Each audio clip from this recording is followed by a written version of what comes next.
What's up, ladies and gents? Social Nurse here. Many of you have heard of Julius Malema, the EFF leader, Economic Freedom Fighters. EFF, Julius Malema.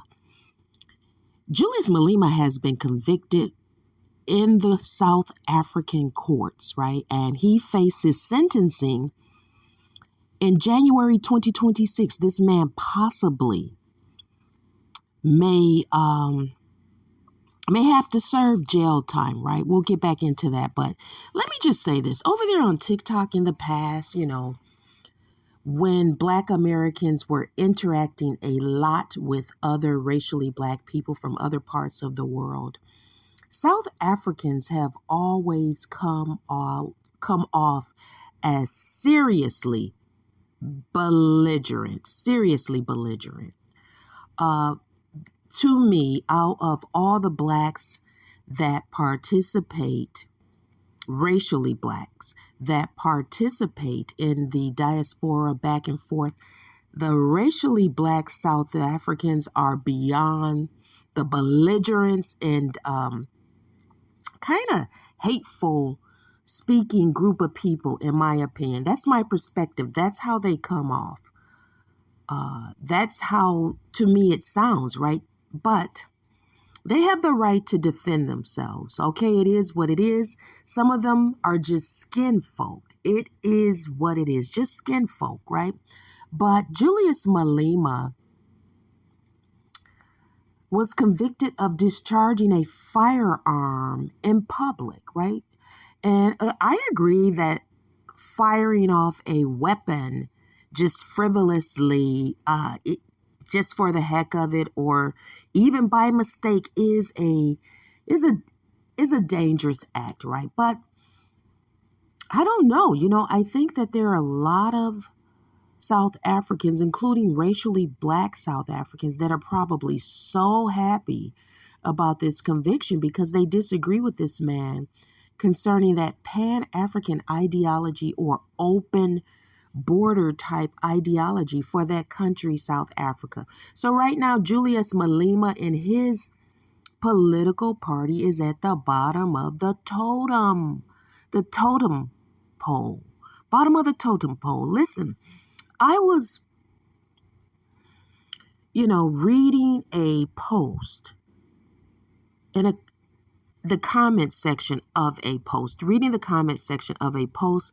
This post was maybe 3 years ago, but I specifically remember it because the person who created the post and also a video accompanied it, if I recall, talked about the contributions to the globe by ethnically Black Americans, right? I'm an ethnically Black American.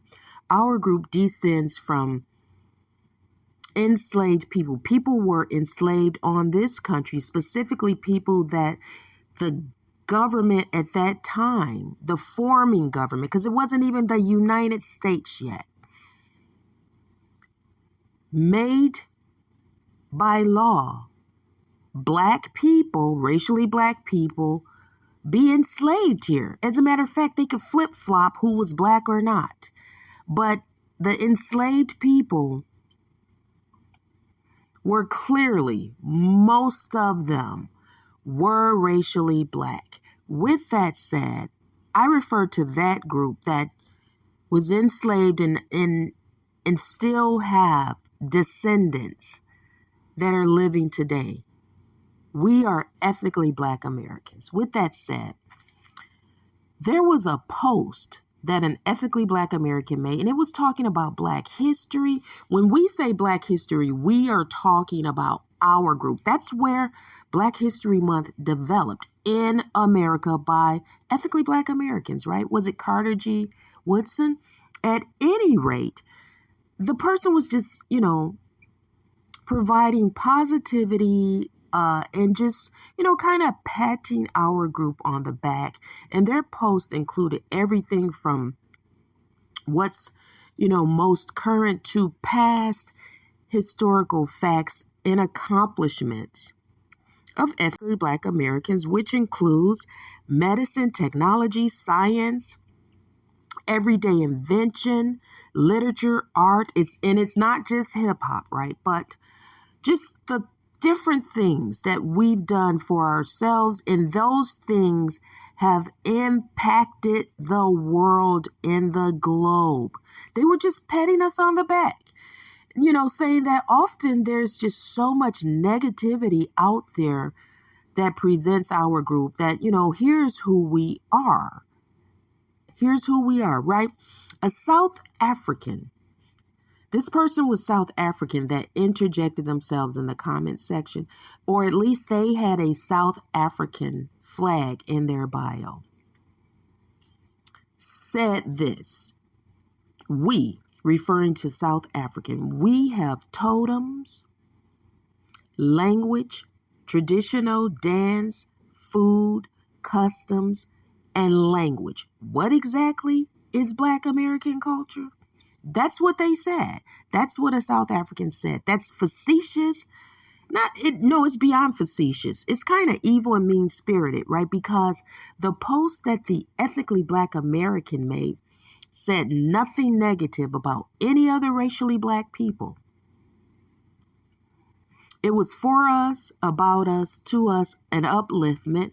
And because the internet is wide and it wasn't a private group, anybody can comment. And that person who commented that, like many racially Black people across the globe, have coping mechanisms with their own lack of progression. Listen, if I've not said so, Social Nurse here, thank you for stopping by. Let me continue.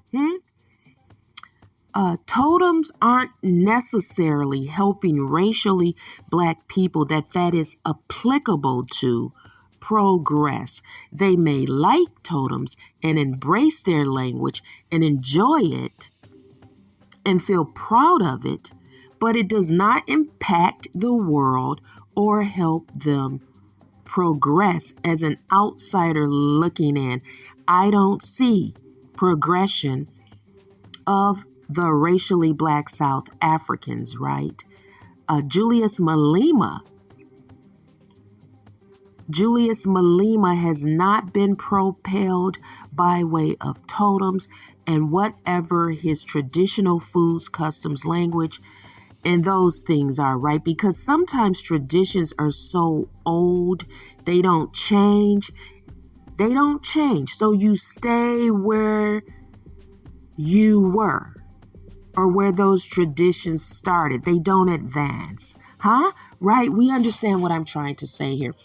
God for us all, but the South Africans like to, over there on TikTok, call ethnically Black Americans stupid, ignorant, and uneducated. That's amazing that these people are saying that when you have this one man, right? Julius Malema, EFF, acknowledges that they aren't progressing at all in the way that they should as the dominant population over there. The Rainbow Nation that many of the racially Black South Africans like to spit out over there on TikTok. The Rainbow Nation isn't an advantage for racially Black South Africans, right? On the totem pole, economically, the rainbow totem pole does not place racially Black South Africans at the top economically. Now, they like to talk about us and the Black on Black crime and all this stuff, and that Black Americans are at the bottom. We have navigated ethnically Black Americans in this country progressively, a country that has a lot of obstacles and things to trip over, and at times historically intentional, right? So we don't have to pay them any mind because we didn't start off comparing our progression against any other racially Black country, right? At first, ethnically Black Americans wanted to see and help racially Black countries across Africa, but things are changed. things change. We'll have to continue to watch what happens to Julius Malema, because a lot of those South Africans, no matter what their racial makeup is, are probably happy to see this man get convicted. They are not vibing with Julius Malema. Just my thoughts as an outsider looking in. Social nerves.